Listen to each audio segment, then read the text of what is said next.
नमस्कार, मैं रंजिता और आप देख रहे हैं कमिंग भारत। अभी मैं मौजूद हूँ जदयू कार्यालय में और मैं बात करूँगी आज जो नीतीश कुमार जी ने स्टेटमेंट दिया है। आज उनका स्टेटमेंट आया है, ये चुनाव उनकी आखिरी चुनाव है, इसके बाद वो चुनाव नहीं लड़ेंगे। इस पे हम लोग बात करेंगे। आइए हम लोग जुड़ते हैं यहाँ के प्रदेश महासचिव जी से और उनसे बात करते हैं और जानते हैं कि क्या ये सच है और इसमें क्या सच्चाई है। नमस्कार सर। नमस्कार। अब अपना पहले परिचय दें। नवीन कुमार आर्य, जनरल सेक्रेटरी जेडीयू बिहार।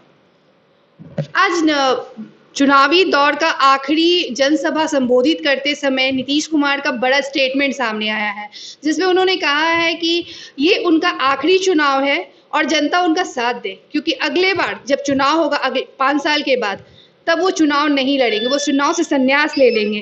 तो इस पे आप क्या बोलना चाहते हैं? ऐसा है कि ये आज हमारे माननीय नेता राष्ट्रीय अध्यक्ष जी का लास्ट चुनावी सभा था इस पूरे चुनाव का। और जो आप बोल रहे हैं कि ये मेरा अंतिम चुनाव है, तो ऐसे भी हमारे राष्ट्रीय अध्यक्ष अपने खुद चुनाव लड़ कहाँ रहे हैं। अच्छा। वो तो ये अंतिम सभा उनका था और इसीलिए बोले कि ये अंतिम सभा है और अंत भला तो सब भला। अच्छा। लेकिन लोग को समझने में थोड़ी गलती हो रही है, ऐसा कुछ नहीं है, समझे ना। उनका कहने का मतलब है कि ये लास्ट सभा, इस चुनाव का जो उनका अभियान शुरू हुआ था उसका लास्ट सभा ये है। और जब अंत भला होता है तो सब भला होता है। और जनता से उन्होंने अपील किया कि ये मेरा लास्ट सभा है, तो आप लोग का सहयोग मिलेगा ना। तो लोग ने कहा हाँ, हाथ उठा के समर्थन किया। तो ये जैसे उनके बातों से ये बात होता कि हाँ, वो जनसभा को संबोधित करते हुए ये बात वो कहते उन्होंने, लेकिन ये बात कहा कि वो इनका आखिरी चुनाव होगा। अब मैडम, आपको हम पहले ही कहें कि हमारे नेता चुनाव लड़ कहाँ रहे हैं। वो तो चुनाव लड़ाते हैं और लोगों को सहयोग करते हैं। तो क्या ये मुख्यमंत्री पद के लिए आखिरी होगा या फिर मुख्यमंत्री का पद की कोई बात ही नहीं है इसमें। उनका जो सभा चल रहा था ऐसे राष्ट्रीय अध्यक्ष, उनका ये अंतिम सभा था।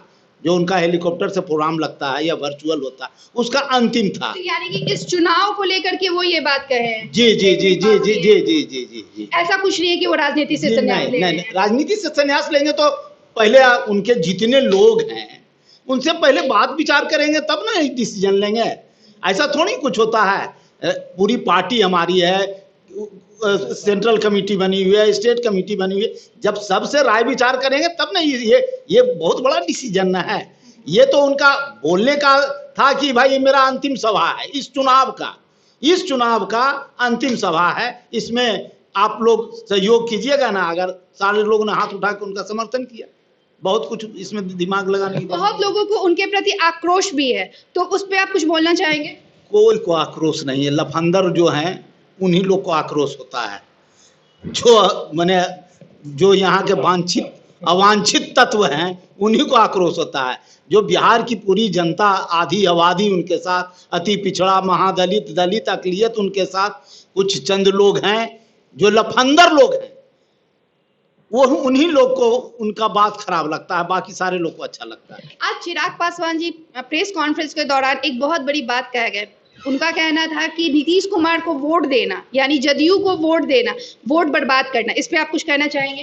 अभी अब क्या बोलें, वो अपनी तुलना, उनके बाबूजी उनका तुलना नहीं कर सके तो उनका बेटा उनका तुलना क्या करेंगे।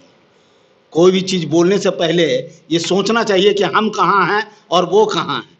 कहाँ नीतीश कुमार और कहाँ तेजस्वी यादव, कोई तुलना है? एक आसमान एक जमीन। चिराग पासवान का भी कहिए या फिर हमारे तेजस्वी जी, दोनों मैंने कोई तुलना है?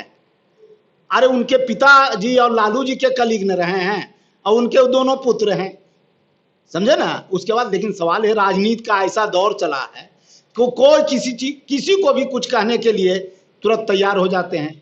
बोलने से पहले सोचना चाहिए कि वो कहाँ हैं और हम कहाँ हैं, इसका ध्यान रखना चाहिए। अभी जो जनता के बीच में आक्रोश देखने के लिए मिल रहा है कि महंगाई बढ़ती जा रही है, चुनावी दौर को लेकर के बहुत सारी छूट मिली हुई है और जो फेस्टिवल्स आते हैं, क्योंकि अभी भी हम लोग के सामने बहुत सारे फेस्टिवल्स पड़े हुए हैं, उसमें किसी तरह का रोक नहीं, उसमें रोक हो जाता है और चुनावी दौर में रोक नहीं होता है। काफ़ी भीड़ उमड़ रही है कोरोना काल में, इस पर भी आप कुछ बोलना चाहेंगे? ऐसा है मैडम कि अभी तो हम अखबार में आज ही पढ़े हैं कि ड्राई फ्रूट्स का दाम आसमान छू रहा था, वो सब कम गया, सब्जी का दाम कमना शुरू हो गया। तो ये तो मौसमी चीज़ है मैडम। जब उसका उत्पादन ज़्यादा होता है तो रेट थोड़ा सा घटता है, उत्पादन कम होता है। अब मान लिया कि लगातार बारिश हुई, सब्जी का सारा लत्ता और पेड़ जो है जल गया, गल गया, तो वैसे परिस्थिति में थोड़ा रेट बढ़ता है। ये प्राकृतिक नियम है, वैसा कुछ नहीं है कि इनके कारण बढ़ गया उनके कारण बढ़ गया। हर के टाइम में प्याज का दाम बढ़ता है, हर के टाइम में घटता है। ये देखने को, ये कहने को है कि इनके राज्य में प्याज का, कि इनके राज्य में नहीं बढ़ा है, ये हमको बता दीजिए। क्या लगता है इस बार नीतीश कुमार के साथ आम जनता खड़ी है? एकदम पूरी तौर पे खड़ी है। और सिर्फ माने यहाँ के जितने लोग हैं उनके, ऐसा नेता बिरले कभी बार बार नहीं मिलता है। ये संजोग है कि बिहार की जनता को इस तरह के नेता मिले हैं जिन्होंने बिहार के गरीब गुरबा सारे लोग का उद्धार किया है। आपको पता है मैडम, अति पिछड़ों के लिए 44 योजना चल रही है, महादलितों के लिए मैंने 50 योजना चल रही है। लोग कहाँ थे कहाँ आज। अच्छा, अब पूरे बिहार में आप घूमी होंगी, कोई भी आदमी बिना वस्त्र का मिला है आपको? कोई भी व्यक्ति बिना चप्पल का मिला है? देखिए सामाजिक परिवर्तन क्या हुआ है उसके, देखिए रहन सहन सारे चीज में परिवर्तन हो गया। यही 15 साल पहले का आप कहीं इंटरव्यू ली होंगी, 15 साल पहले आप लिए हैं कि नहीं, लेकिन 15 साल का पहले का इंटरव्यू कोई देख लीजिए। हम लोग तो जाते थे तो देखते थे कि आदमी खड़ा है, बच्चा है, खाली गंजी पहन के चला आया है, अंडरवियर पहन के चला आया है। आज पूरे बिहार में ऐसा कहीं नहीं दिखता है कि बिना वस्त्र बिना चप्पल, और उसके शारीरिक जो माने हष्ट पुष्ट जो है वो किसी तरह की कमी नहीं है। पढ़ाई में वैसा ही है। हम ये नहीं कहते हैं कि 100% परिवर्तन हो गया है, लेकिन बहुत हद तक मामला रास्ता पर आ गया है। और आगे हमारे नेता का जो समय आने वाला है, 7 निश्चय 1 खत्म हुआ, 7 निश्चय 2 जब चालू होगा तो जो भी जरा मनी कमी है वो सारा पूरा हो जाएगा। जी, धन्यवाद।